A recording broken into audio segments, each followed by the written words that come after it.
Hello everyone, in this video I will compare Jenni AI and Grammarly. Jenni AI and Grammarly both help writing, but they focus on different stages and strengths. Jenni AI is a smart writing assistant that helps students, researchers, and professionals write faster and more efficiently.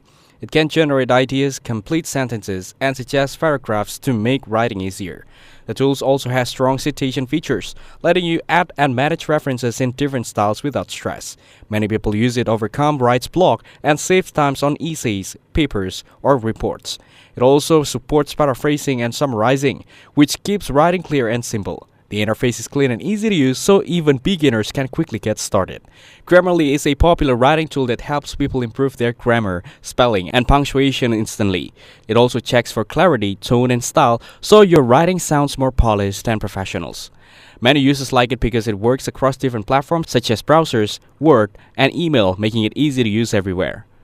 The tool gives supports in real time, which helps save time and avoid mistakes. It also has a plagiarism checker in the premium plan, which is useful for academic and professional work. The free version is good for basic corrections, while the paid version adds more advanced features. Overall, Jenni AI is better for generating and structuring new content, while Grammarly is better for correcting and polishing existing writing. Thanks for watching. Don't forget to like and subscribe for more videos like this.